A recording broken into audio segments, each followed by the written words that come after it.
കേരളത്തിലെ ദളിത് ആദിവാസി സംഘടനകളുടെ ഒരു പൊതുവേദിയാണ് അംബേദ്കർ ഡെമോക്രാറ്റിക് ഫ്രണ്ട് എന്ന് പറയുന്നത്. ഈ വിഷയങ്ങൾ ഉന്നയിച്ചുകൊണ്ട് ഈ 22-ാം തീയതി സെക്രട്ടേറിയറ്റിലേക്ക് ഞങ്ങൾ മാർച്ച് ചെയ്യുകയാണ്. വിഷയം ഇവിടെ സൂചിപ്പിച്ചു, SC/ST വിദ്യാർത്ഥികൾക്ക് പഠനത്തിന് സഹായിക്കുക, അവരുടെ ഈ ഗ്രാൻറ്റുകൾ, സ്കോളർഷിപ്പുകൾ, ലംസ ഗ്രാൻറ്റ്, ഹയർ എഡ്യൂക്കേഷൻ കൊടുക്കുന്ന സപ്പോർട്ട്, ഇങ്ങനെ തുടങ്ങിയ കാര്യങ്ങളിലെല്ലാം കഴിഞ്ഞ ഒരു ഏതാണ്ട് 10 വർഷക്കാലമായി ഈ പ്രശ്നങ്ങളിലെല്ലാം സംഭവിക്കുന്നത് വലിയ കാലതാമസം. നിർധനരായ കുട്ടികളാണ് മഹാഭൂരിപക്ഷം വരുന്ന SC/ST വിദ്യാർത്ഥികൾ. നിർധന കുടുംബങ്ങളിൽ നിന്നുള്ളവരാണ്.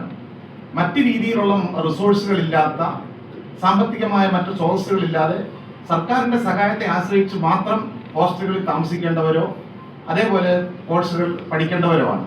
ഇങ്ങനെയുള്ള ഈ വിഭാഗത്തിന് ഭരണഘടനാപരമായി ഇവിടെ സൂചിപ്പിച്ചതുപോലെ ഭരണഘടനയുടെ ഉത്തരവാദിത്വം, ഭരണഘടനാപരമായ സ്റ്റേറ്റ് റെസ്പോൺസിബിലിറ്റിയാണ്. ആർട്ടിക്കിൾ 15(4) അനുസരിച്ച് വിദ്യാഭ്യാസപരമായി SC/ST വിദ്യാർത്ഥികളെ സഹായിക്കുക, അവർക്ക് സ്കോളർഷിപ്പ് കൊടുക്കുക എന്നത് സർക്കാരിന്റെ ഉത്തരവാദിത്തമാണെന്നിരിക്കെ ഭരണഘടന പ്രത്യേക പരിഗണനയോടുകൂടി കരുതിയ ഈ ഒരു പ്രശ്നത്തെ കേരളം കാണിക്കുന്നത് വളരെ അപകടനയോടുകൂടിയാണ്.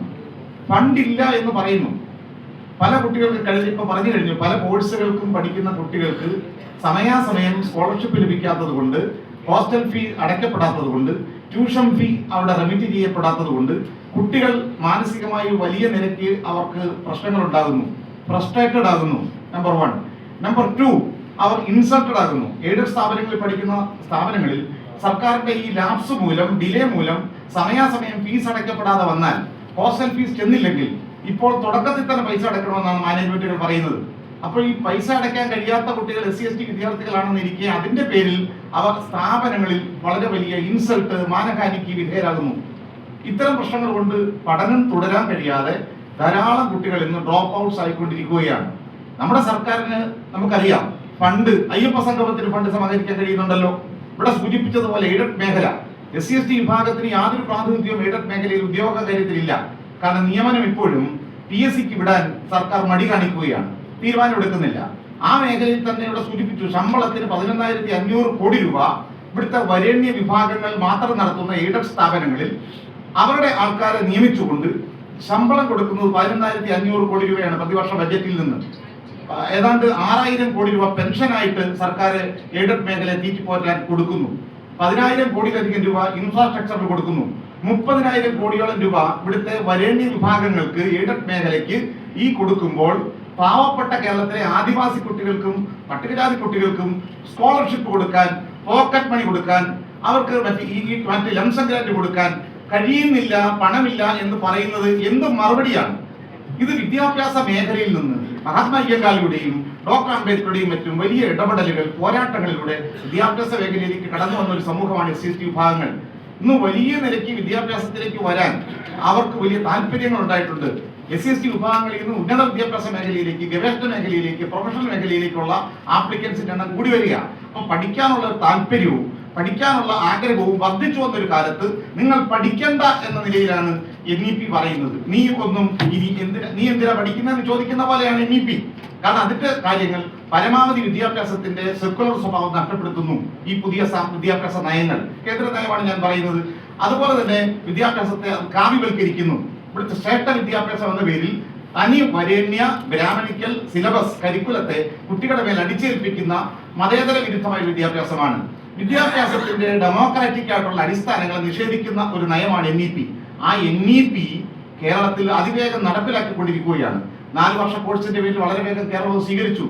സിലബസിന്റെ കാര്യത്തിൽ കേരളം ചില കാര്യങ്ങൾ പറഞ്ഞുവെങ്കിലും PM ശ്രീയുടെ കാര്യം വന്നപ്പോൾ നമ്മൾ മനസ്സിലാക്കി അതിനകത്തെ വ്യവസ്ഥകളാണ്. NEPയുടെ കരിക്കുലവും NEPയുടെ വ്യവസ്ഥകളും അംഗീകരിക്കുമ്പോൾ മാത്രമാണ് PM ശ്രീ പോലുള്ള സംവിധാനങ്ങളുടെ ഫണ്ട് കിട്ടുകയുള്ളൂ.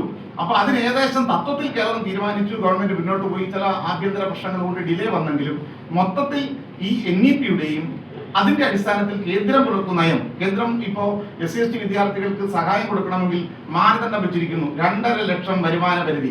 അതായത് മാതാപിതാക്കളുടെ, രക്ഷകർത്താക്കളുടെ വരുമാനം 2.5 ലക്ഷത്തിലധികം വന്നാൽ അവർക്ക് ആനുകൂല്യമില്ല എന്നതാണ് കേന്ദ്ര നയം. ഈ 2.5 ലക്ഷം എന്ന് പറഞ്ഞ് നിങ്ങൾ ആലോചിച്ച് നോക്കൂ.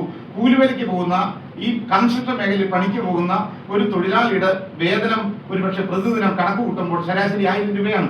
പക്ഷെ 1,000 രൂപ മൊത്തത്തിൽ കണക്ക് കൂട്ടിയാൽ ഒരു വർഷം അത് 3 ലക്ഷത്തോളം പോകും. എന്നാൽ അതുകൊണ്ട് ജീവിക്കാൻ കഴിയാത്തൊരു സാഹചര്യമാണ് നമ്മുടെ നാട്ടിൽ ഇപ്പോൾ ഉള്ള ജീവിത ചെലവുകൾ.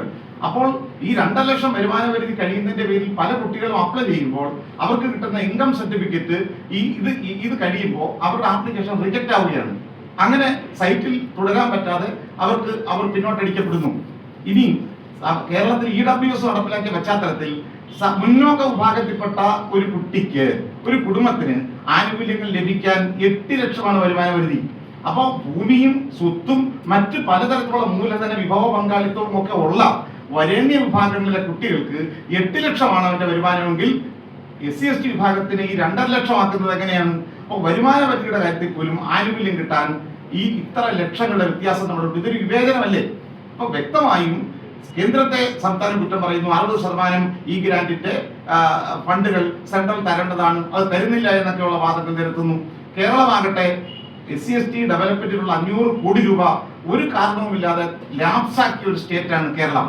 അതുകൊണ്ട് ഈ രണ്ടു കൂട്ടരും, കേന്ദ്ര സർക്കാരാണെങ്കിലും സംസ്ഥാന സർക്കാരാണെങ്കിലും വിദ്യാഭ്യാസ മേഖലയിൽ നിന്ന്, അത് എലിമെന്ററി വിദ്യാഭ്യാസ മേഖല തുടക്കം പ്രൊഫഷണൽ വിദ്യാഭ്യാസത്തിലും അതേപോലുള്ള ഹയർ എഡ്യൂക്കേഷൻ സെക്ടറിൽ നിന്ന് SC/ST വിഭാഗങ്ങളെ എക്സ്ക്ലൂഡ് ചെയ്യുന്ന, ടോട്ടലായിട്ട് അവരെ പുറന്തള്ളുന്ന ഒരു സമീപനമാണ്.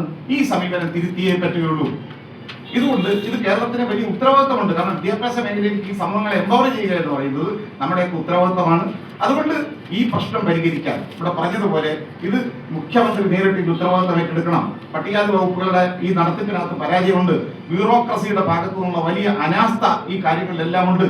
അതുകൊണ്ട് ഇത് പരിഹരിക്കാൻ മന്ത്രിതല സമിതി, ക്യാബിനറ്റ് സമിതിയെ നിയമിച്ചുകൊണ്ട് ഈ പ്രശ്നത്തെ വിശദമായി പഠിക്കുകയും എത്രയും വേഗം ഇത് പരിഹരിച്ചുകൊണ്ട് ഈ സമൂഹങ്ങളുടെ വിദ്യാഭ്യാസ മേഖലയിൽ നിന്ന് പുറന്തള്ളുന്ന ഈ നയം സർക്കാർ തിരുത്തുകയും വേണം.